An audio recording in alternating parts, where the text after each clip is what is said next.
जादू टोना करने वाली काली देवरानी। हेमलता की दो बहू थी, जिसमें से एक का नाम पायल था और एक का नाम मीरा था। मीरा हेमलता की बड़ी बहू थी और बहुत ही सुंदर थी, तो वहीं पायल रंगत से काली थी और उसे मीरा बिल्कुल भी पसंद नहीं थी।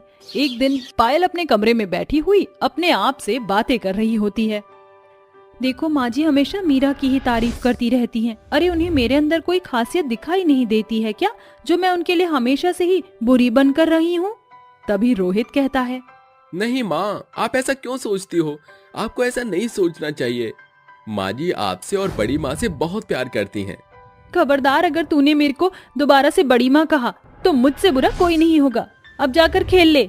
पायल के ऐसा कहने के बाद अपने बेटे रोहित को वहाँ से खेलने के लिए वो भेज देती है और जिसके बाद वह अपने काम करने लगती है। थोड़ी ही देर में वहाँ पर हेमलता आती है और पायल से कहती है, पायल ये लो, मैं तुम्हारे लिए एक साड़ी लेकर आई हूँ। आज शाम को दुर्गा पूजा है, उसमें तुम ये साड़ी पहनना, तुम्हारे ऊपर अच्छी लगेगी। पायल साड़ी का रंग देखते ही चढ़ जाती है और गुस्से से अपनी सास को कहती है, हाँ हाँ, आपको मेरे लिए ही काली साड़ी ही पसंद आई थी। अरे अच्छी वाली साड़ी तो आपने मीरा को ही दी होगी। मेरा रंग काला है इसलिए आप मेरे लिए ये वाली साड़ी लेकर आई हो। अरे बहू, तुम ये कैसी बातें कर रही हो? पहले हम ऐसा क्यों करेंगे? मुझे ये साड़ी बहुत प्यारी लगी, इसलिए मैंने सोचा कि मैं इसे तुम्हें दूं, लेकिन तुम तो कुछ और ही सोच रही हो।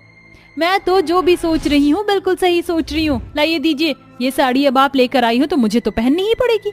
ऐसा कहकर पायल हेमलता से साड़ी ले लेती है, जिसके बाद हेमलता पायल को कुछ नहीं कहती और वो वहाँ से चली जाती है। शाम को दुर्गा पूजा के समय पायल उस काली साड़ी को पहन लेती है और सभी लोग दुर्गा पूजा के लिए खड़े होते हैं। अरे मेरी जेठानी कहीं नजर नहीं आ रही, आखिर कहाँ है? जैसे ही आएंगी कहर ही डालेंगी, क्योंकि उसके जितना सुंदर तो कोई दुनिया में है ही नहीं। उसके आगे तो मैं भी फीकी पड़ जाऊंगी। मेरा बस चले तो मैं उसके ऊपर ऐसा जादू टोना कर दूं कि वह सुंदर ही ना रह पाए। पायल ऐसा सोच ही रही थी कि तभी उसकी जेठानी वहाँ पर पीली साड़ी पहन कर आती है। उसकी साड़ी उसके ऊपर बहुत खूबसूरत लग रही होती है, जिसके चलते सभी औरतें उसे देखती ही रह जाती हैं, जिनमें से कुछ औरतें उससे कहती हैं, मीरा तुम तो बहुत खूबसूरत नजर आ रही हो। तुम्हारी साड़ी तुम्हारे रंग पर बहुत खिल रही है। मैं तो यहाँ पर आते ही हम सभी औरतों को फेल कर दिया। कसम से एकदम कहर उठा रही हो।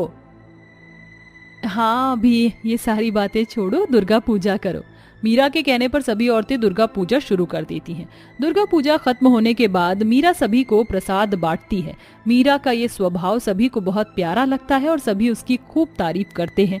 ये सब देखकर पायल अंदर ही अंदर जलने लगती है। पहली बार की तरह इस बार भी सारी तारीफों के पुल इस मीरा ने ही उठा लिए। पायल वैसे ही जल भुनकर राख हो चुकी थी। वहीं दूसरी तरफ उसका बेटा रोहित और मीरा का बेटा रोहन एक साथ खेल रहे थे। रोहन से खेलते खेलते रोहित को चोट लग जाती है, जिसके बाद रोहित रोते हुए पायल के पास आता है और कहता है, माँ मुझे रोहन ने मारा। माँ मुझे रोहन ने मारा। अपने बेटे को रोता हुआ देख पायल रोहन में एक चांटा मार देती है। ये बर्ताव वहाँ पर किसी को भी अच्छा नहीं लगता, लेकिन कोई भी उसे कुछ भी नहीं कहता। जिसके बाद पायल रोहित को अपने साथ अपने कमरे में ले जाती है। उस रात वह एक दाना तक नहीं खाती और पूरी रात अपनी जेठानी को बर्बाद करने के बारे में सोचती रहती है। मैं जो कुछ भी करती हूँ सब बेकार हो जाता है। आज तक मैं अपनी जेठानी को सबक सिखा ही नहीं पाई हूँ, लेकिन अब वो नहीं। मुझे अपनी जेठानी को सबक सिखाने के लिए किसी भी हद तक जाना ही होगा। आधी रात के समय पायल नींद से उठकर अपने गांव के जंगलों की तरफ जाने लगती है, जहां पर वह जंगलों में चलते चलते एक अघोरी बाबा के पास पहुंच जाती है और उनसे कहती है, अघोरी बाबा, मुझे काला जादू सीखना है, जिसे मैं टोना जादू करके उन बुरे लोगों का बुरा कर सकूं जो मेरे साथ बुरा करते हैं। अघोरी बाबा पायल को देखकर अपने मन में सोचता है, इतने सालों की तपस्या के बाद भी मैं काला जादू नहीं कर पाया, तो भला ये औरत काला जादू कैसे कर पाएगी? लेकिन इस बहाने मैं इसे लूट सकता हूँ। क्या हुआ अघोरी बाबा, आपने कुछ कहा ही नहीं। मुझे काला जादू सीखना है, आप मुझे सिखाओगे या नहीं? तुम्हारे अंदर जादू टोना सीखने की बहुत ज्यादा लगन है। लगता है तुम बहुत जल्दी काला जादू सीख जाओगी। मैं तुम्हें कुछ मंत्र का उपचार बताऊंगा। उसके बाद तुम जब भी काला जादू करने की कोशिश करोगी तो तुम हमेशा सफल रहोगी। लेकिन इसके पीछे एक शर्त भी होगी। तुम्हें हर रोज मुझे एक मुर्गा ला कर देना होगा। अघोरी की बात पायल मान लेती है, जिसके बाद अघोरी उसे कुछ मंत्र देता है और उसे जाने देता है। आधी रात के समय पायल वापस अपने घर पहुंच जाती है और आराम से सो जाती है। अगले दिन जब मीरा रसोई में खाना बना रही होती है तो वह उसे देखकर अपने मन में मंत्र का उपचार करने लगती है। ओम ह्रीं क्लीं चामुंडाय विच्चे नमः। ओम ह्रीं क्लीं चामुंडाय विच्चे नमः। ओम ह्रीं क्लीं चामुंडाय विच्चे नमः। पायल मंत्र तो पढ़ती है, लेकिन उसके मंत्र से मीरा का कोई भी नुकसान नहीं होता।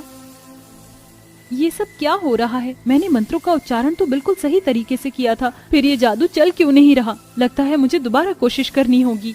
पायल ऐसा सोचने के बाद दूसरे मंत्र का उच्चारण करती है। ओम ह्रीं क्लीं चामुंडाय विच्चे नमः। ओम ह्रीं क्लीं चामुंडाय विच्चे नमः। दोबारा मंत्र के उच्चारण से भी कोई फायदा नहीं होता, जिसके बाद वह आधी रात होने का इंतजार करती है। आधी रात होते ही वह फिर से किसी को बिना बताए जंगलों में अघोरी बाबा के पास मुर्गा लेकर पहुंच जाती है। अरे अरे बाबा, ये आपने मुझे कैसे मंत्र दिए हैं? इनसे तो कुछ भी नहीं हो रहा। लगता है तुम्हारी जिठानी के पीछे कुछ दिव्य शक्तियों का साया है, जिसके चलते वो इतने कठोर से कठोर मंत्रों से भी बच गई। अगर ऐसी बात है तो फिर मैं उसके बेटे को नहीं छोड़ूंगी। उसकी वजह से मेरे बेटे को प्यार नहीं मिलता। बाबा, मुझे ऐसा बताओ जिससे मैं अपने गुस्से की आग में अपनी जेठानी के बेटे को जला सकूं। पायल के ऐसा कहने के बाद अघोरी बाबा उसे एक अजीब सा पाउडर देता है और पायल से कहता है, इस पाउडर को अपनी जेठानी के बेटे पर लगा देना और उसके बाद मंत्र का उपचार करना। ये लड़का फौरन जलकर राख हो जाएगा। अघोरी के ये कहने के बाद पायल उस पाउडर को ले जाकर रोहन की टी शर्ट पर लगा देती है, जो उसे पहनी थी। लेकिन जाने अनजाने में उसका खुद का बेटा रोहित उस टी शर्ट को पहन लेता है और घूमने लगता है। मीरा माँ, मुझे ये टी शर्ट बहुत प्यारी लग रही थी तो मैंने पहन ली। कोई दिक्कत तो नहीं है? नहीं बेटा, दिक्कत क्यों होगी? जैसे मेरे लिए रोहन है वैसे ही तुम भी तो हो। तुम जो चाहो वो पहन सकते हो। जाओ, तुम दोनों जाकर खेलो। रोहन और रोहित खेलने लगते हैं। कुछ ही देर में रोहित को बहुत जोर से भूख लगती है और वह रसोई में पहुंच जाता है, जहां गैस पर दूध गर्म हो रहा होता है। जैसे ही वह गैस के पास पहुंचता है, उसकी टी शर्ट गैस की आग खींच लेती है और वह जलने लगता है। बचाओ बचाओ बचाओ, मुझे कोई बचाओ, मैं जल रहा हूँ, कोई मेरी मदद करो। रोहित को जलता हुआ देखकर घर के सभी सदस्य फौरन पानी की बाल्टी भर भर कर उसके ऊपर पानी डालने लगते हैं और किसी तरह उसे जलने से बचा लेते हैं, जिसके बाद घर के सभी सदस्य उसका बहुत अच्छे से ख्याल रखते हैं। ये सब देखकर पायल को अपनी गलती का पछतावा होने लगता है और वह अपने मन में सोचने लगती है, ये सब मैंने क्या कर दिया? मैंने अपने ही हाथों से अपने बच्चे की जान लेने की कोशिश की। जाने अनजाने में अगर रोहन के साथ ऐसा हो जाता तो उसका भी सभी लोग इसी प्रकार ख्याल रखते। पायल रोने लगती है और रोते हुए अपनी सारी गलतियां अपनी सास और जेठानी को बता देती है, जिसे सुनते ही हेमलता उससे कहती है, अरे बहू, तुझे ऐसा नहीं सोचना चाहिए था। हमारे लिए तुम दोनों ही एक समान हो। गोरा और काला रंग कुछ नहीं होता।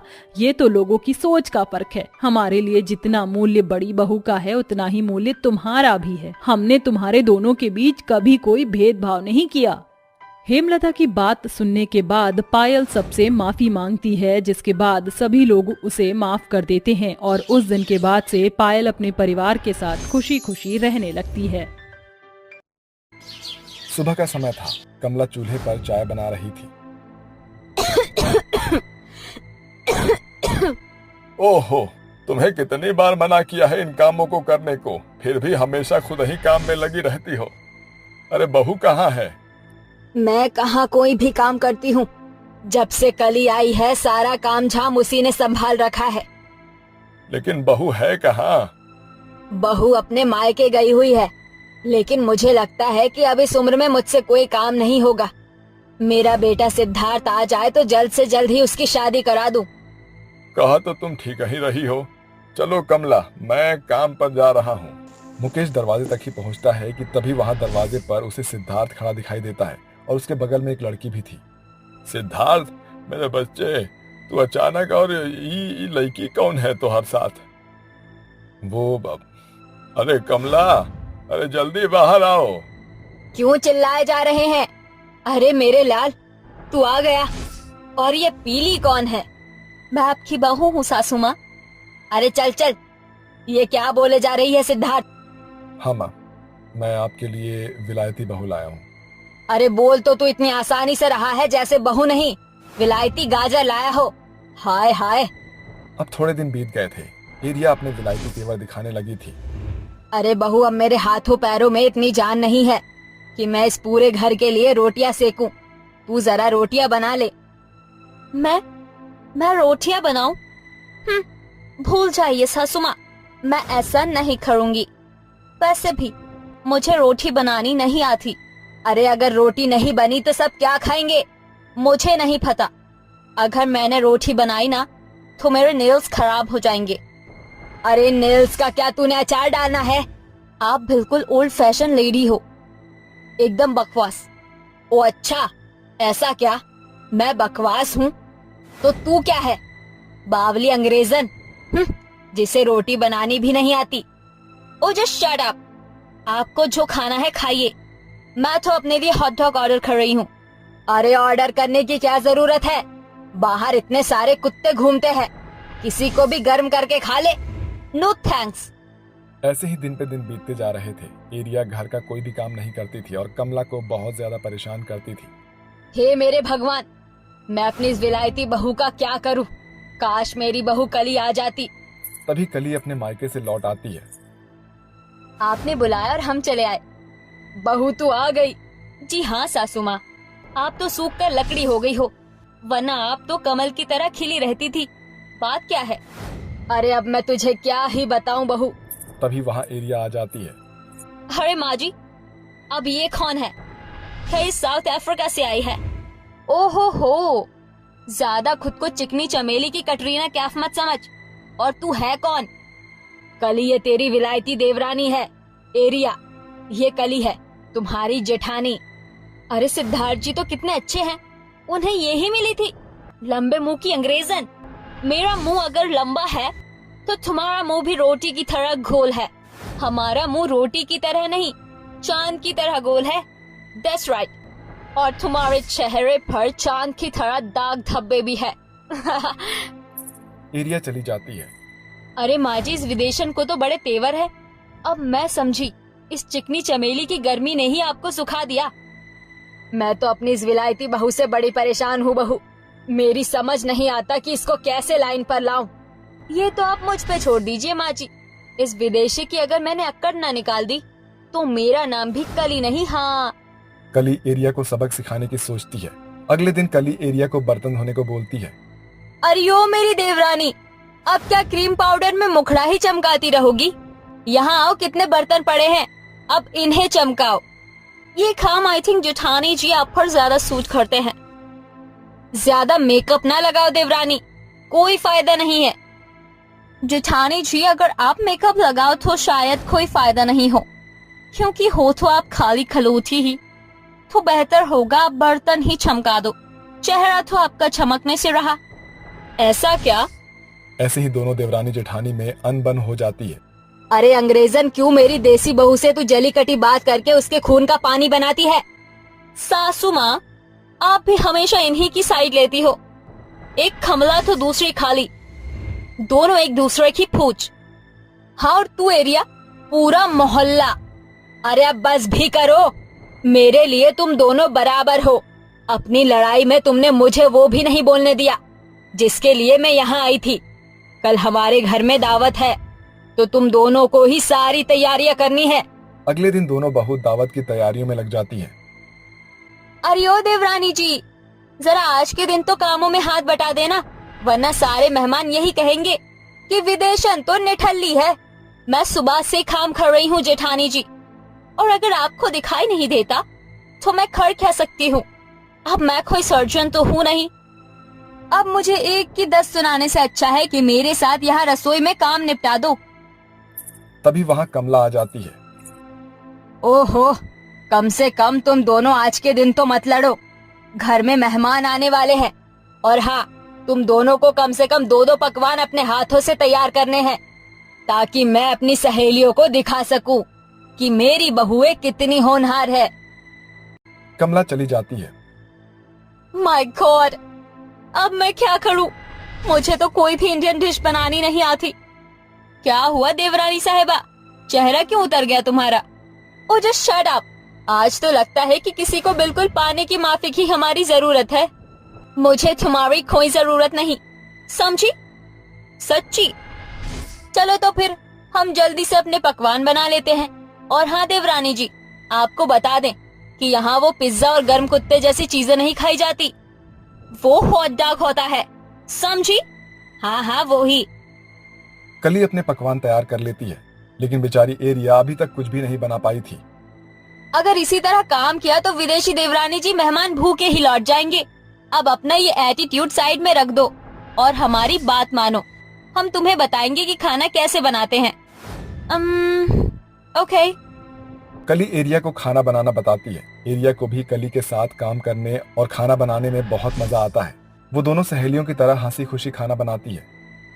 देवरानी जी, अब क्या खाना रसोई में ही रखने का इरादा है? चलो सब बाहर इंतजार कर रहे हैं। कली एरिया को साड़ी पहनाती है और वो दोनों खाना लेकर मेहमानों के पास चली जाती हैं और सभी को खाना परोसती हैं।